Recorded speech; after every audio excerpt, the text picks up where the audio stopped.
Herzlich willkommen zu meinem neuen Video. Heute will ich euch was über die Heizung erzählen, beziehungsweise über die CP Plus von Truma und wie man die so ein bisschen einstellt und was man damit machen kann. Also bleibt schön dran. Alles weitere folgt nach dem Intro. Achso, und falls euch mein Video natürlich gefällt, hinterlasst mir ein Like und auch ein Abo, damit ihr meine nächsten Videos natürlich nicht verpasst. Also, schön dranbleiben.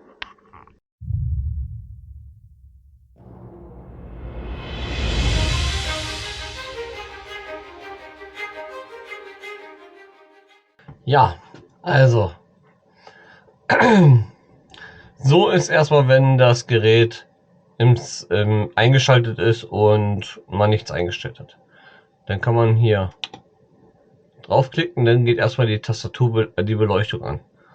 Wenn ich jetzt einmal in der Mitte drauf drücke, komme ich in das Einstellungsmenü. Jetzt seht ihr vorne das Wohnmobil blinken, beziehungsweise das kann man auch als Wohnwagen bezeichnen. Wenn ich jetzt hier dran drehe, komme ich auf die einzelnen Einstellungsparameter. Und das Wohnmobil heißt im Prinzip nichts anderes. Da stelle ich die Grundtemperatur erstmal ein. Wenn ich jetzt zum Beispiel sage, ich will Grundtemperatur 18 Grad haben, dann kann ich das da machen. Und zwar klicke ich einmal da drauf, dann drehe ich an dem Rädchen auf 18 und sage bestätigen. Und dann habe ich meine 18 Grad bestätigt Grundtemperatur. Das heißt, wenn ich zeige ich gleich, wie ich mit dem Timer arbeite, dann geht, wenn er wieder zurückgeht in den normalen, in den Grundmodus, dass er dann auf die 18 Grad gestellt ist. Wir gehen nochmal in die Einstellung rein. Dann habe ich den nächsten, das ist der für Warmwasser. Und zwar habe ich da zwei Möglichkeiten. Jetzt ist das zurzeit ausgeschaltet, weil ich kein Wasser drin habe. Ich habe die Möglichkeit, es auf Eco. Ich glaube, es sind 40 Grad. Und wenn ich auf Hot stelle, sind es 60 Grad. Und wenn ich Boost, dann heißt es, er macht besonders schnell das Wasser warm. Das mache ich jetzt aber nicht, weil ich habe, wie gesagt, kein Wasser drin. Dann habe ich den nächsten Button. Das ist der Lüftungsbutton. Da kann ich auf Eco oder High stellen. Eco heißt wenig Gebläse, High heißt viel Gebläse. Also im Wohnmobil von der Verteilung her. Dann kann ich hier drüber, das ist jetzt der nächste Button, das ist so eine Uhr mit einer Unterbrechung drin. Da kann ich jetzt einstellen, wann soll die Heizung angehen, und zwar eine höhere Temperatur. Das heißt, ich habe jetzt hier damals eingestellt gehabt auf 18 Grad, auf 18 Uhr, sorry, nicht 18 Grad, bis 22 Uhr soll er auf 21 Grad hochheizen. Warmwasser soll ausgeschaltet bleiben und die Lüftung soll auf Eco. Und damit habe ich den Timer jetzt eingeschaltet. Dann erscheint hier oben in der Ecke auch das Timer-Symbol. Dann weiß man, aha, man hat einen Timer programmiert. Hier drüber kann ich die Uhrzeit einstellen, weil die Uhrzeit kommt nicht automatisch per Bluetooth oder sonstiges, sondern man muss das wirklich von Hand einstellen. Und als nächstes habe ich die Möglichkeit, da ist so ein Schraubenschlüssel, da kann ich dann ein Offset einstellen, wenn ich sage, okay, ich will ein Offset einstellen.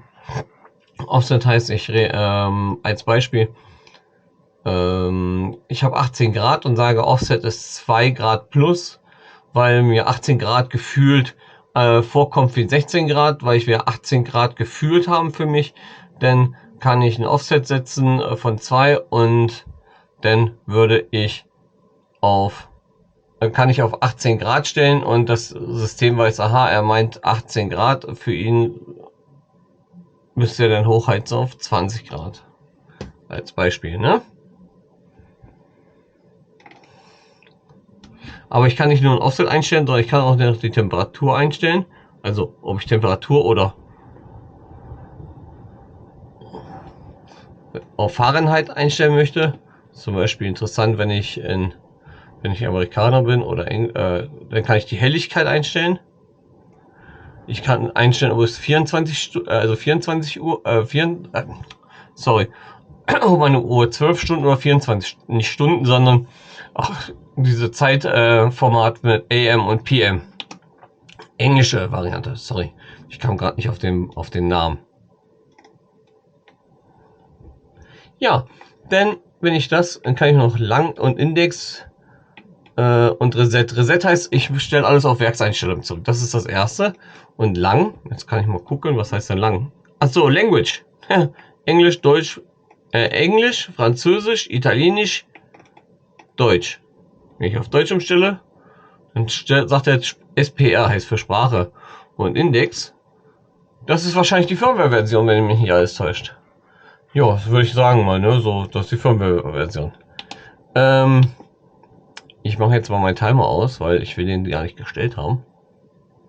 Klickt man einmal drauf und schon ist der Timer ausgeschaltet. Man sieht es auch wieder hier oben im Symbol, ist er nicht da. Im Prinzip ist es immer alles ganz intuitiv, einfach, wenn man weiß, wie es geht. Wenn jetzt hier vorne die blaue Lampe, diese Flamme blinkt, dann heißt es, okay, der Brenner geht an und sollte auch in den nächsten Sekunden oder ich sage jetzt mal kleine 1 Minute angehen.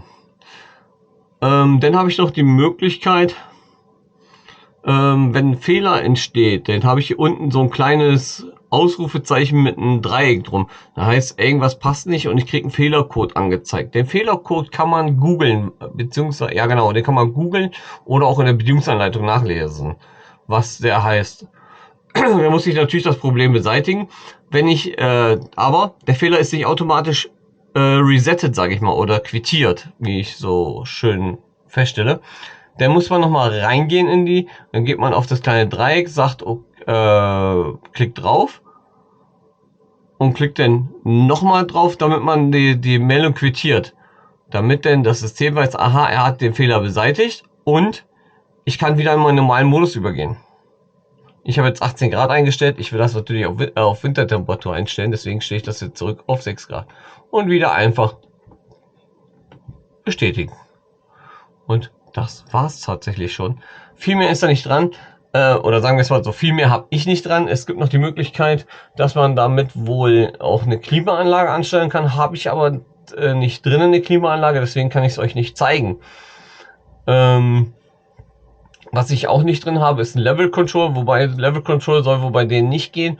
Was wohl noch geht, ist, wenn man diese Truma Box hat, die wo eine GSM-Karte rein muss und auch eine Bluetooth-Verbindung bzw. eine Kabelverbindung dann zu dem Display hergestellt wird, dann kann man wohl vom Internet aus per App noch die Heizung von der Ferne ein- und ausschalten. Aber auch das habe ich nicht installiert, weil ich am Überlegen bin, ob ich mir das iNet hole, bzw. XNet oder wie man sich das auch immer schimpft. Ne? Ja, das war es auch eigentlich schon, was ich euch kurz über die Heizung erzählen wollte. Also immer im Prinzip bestätigt man alles mit den runden Knopf. Macht man das nicht, geht die Heizung wieder in den Standby-Modus beziehungsweise in den nur den Anzeigemodus zurück und man wundert sich, warum wird es denn nicht wärmer oder warum ist denn mein Wasser nicht weiß. Wenn ich warmes Wasser will, muss ich, oder wenn ich die Heizung anstellen will, reicht es nicht nur zu drehen und ich warte darauf. Nein, ich muss es bestätigen mit dem Knopf, damit das System weiß, okay, das will er auch wirklich haben, weil es kann ja sein, dass zum Beispiel Kinder oder so, die drehen einfach und sagen, ich will mal Papa ärgern oder Mama ärgern und stelle das ganze Ding auf 30 Grad, ja, und dann denkt jeder, 30 Grad, das ist aber, sagt die Heizung, jo, ich muss jetzt angehen. Nein, die Heizung macht es erst dann, wenn ihr quittiert habt. Also, ja, das war's wirklich mit dem Video, was ich euch zeigen wollte. Beim nächsten Mal werde ich schauen, was ich wieder für ein Thema drin habe. Mal gucken, was so in den Facebook-Gruppen alles los ist, was da so für Fragen aufkommen und dann werde ich natürlich darauf entsprechend reagieren. Also, macht's gut, Leute. Einen schönen Tag noch.